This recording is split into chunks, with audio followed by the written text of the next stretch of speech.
تو لعنتی حرامزاده همین مسئله هسته که امروز ببراریش، حالا بگذار که همون چیز شیده باشرم، همین مسئله هست که تو امروز ببراریش، از شرمگاه های زنک های تاجیک در سازمان های حقوق بشر گپ زدین کفایه نبود، نام فلانی زنی تاجیک در حقوق بشر در سازمان های حقوق بشر گرفتین کفایه نبود، که امروز مردی تاجیک میگن که تجاوز شده است.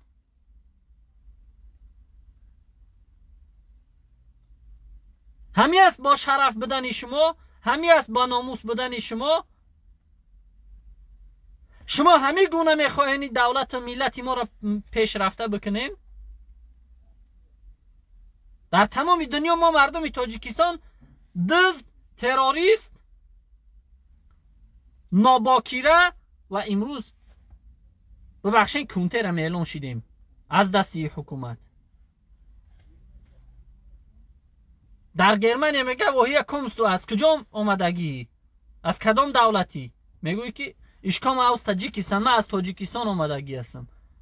وقتی که در گوگل می نویسد یا که در یوتیوب می نویسد تاجیکستان، میبرای ماشین دزدی، ماشین دزدی را کی کرده است؟ بچه رحمانوف، کمانده بچه رحمانوف، کمانده رستم. سرخم میشه، متهم میشه، شرمت میآید به خدا قسم.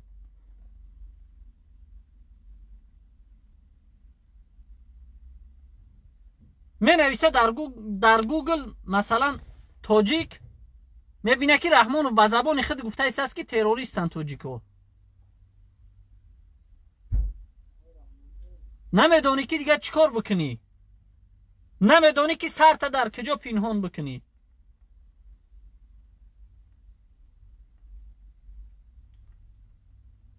میگوی که همین مرد، این همین انسان نازی مرا تروریست دیده است. وقتی که گپ از ناموسی زنهای ما میروه، همه ای چیزا نشر میشوند در ویکیپدیا، در گوگل.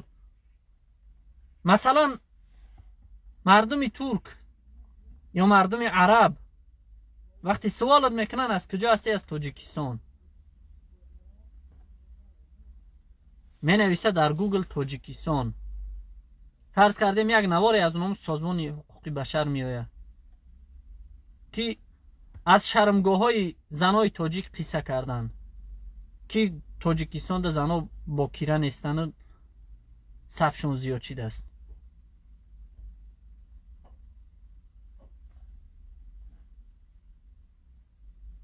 یعنی نگاه کنین شما که یک نفر خارجی وقتی که ما و شما را در اینترنت پیدا میکنه، یا تروریستمون پیدا میکنه، یا اینکه ببخشین کونته پیدامون میکنه از دستی حکومت، یا دزدمون پیدا میکنه، یا که زنهای سبک سر.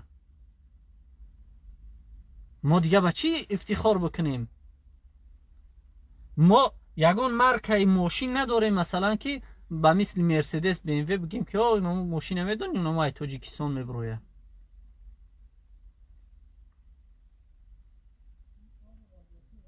ما کیهان نرفتیم که بگیم که ما کیهان رفتیم.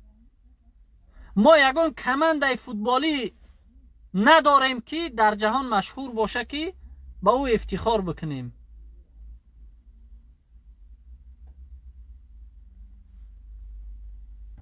ما مردم تاجیکستان از دست این حکومت باز ذکر میکنم که یک توده رزنربا چی میگن؟ این مردی کار هستیم، یک توده مردی کار هستیم. ما مردم تاجیکستان از دست حکومت یک توده تروریست شدگی هستیم از دست حکومت، یک توده مخنث شدیم، یک توده زنهای سبکسر، یک توده دزد.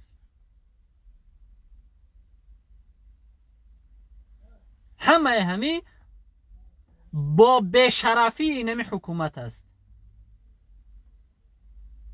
لعنت به همو بچدانه که اینمی رحمانوف در درون خود قپیدگی و کلان کردگی نشر نوا دادگی و به دنیا آوردگی است. مرگ به هر یک کسی که در این حکومت کار میکنه و کاری نمیکنه در این قضیه.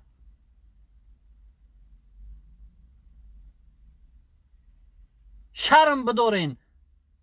ای مردم تاجیکستان شرم بدارین. شما دیگه به چی افتخار میکنین؟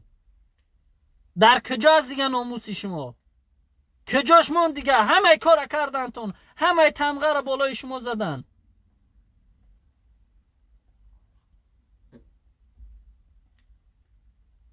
همه روسیاهی که در آدمیزاد دیده میشه از دست این حکومت در تاجیک دیده میشه. ما و شما به چی افتخار بکنیم دیگر؟ چگونه ما سرمون بالا کنیم؟ ما میگیم که همین پدنالت قلقه آخی، همین پدنالت تاجیک نیست. این هیچ وقت نمیخواه که دولت حکومت ملت به نام تاجیک سربالا باشه. برای این پدنالت بیناموس یگون گرم فرق نداره که این ملت تحقیر میشه و این ملت سرخم میشه و این ملت به آبرو میشه.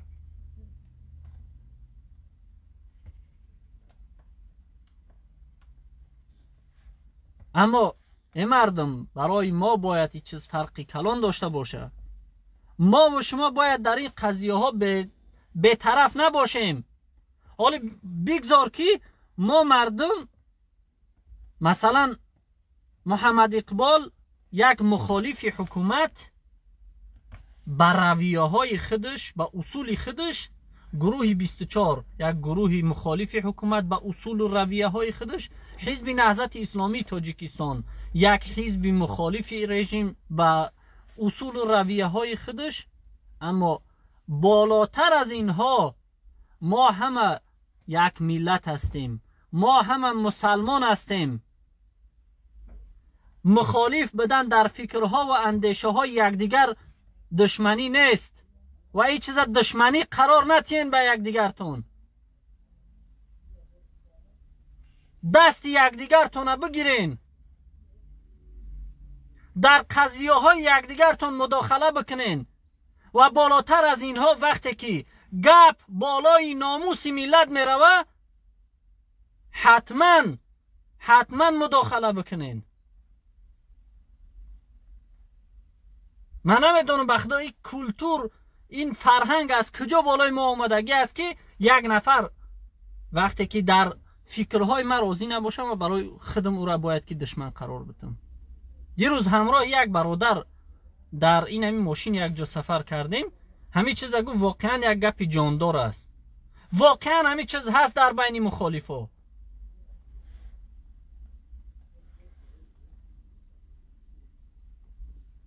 آیا خداوند ما را نگفته است که بر اسمان خداوندی چنگ بزنین، تفریقه ندازین؟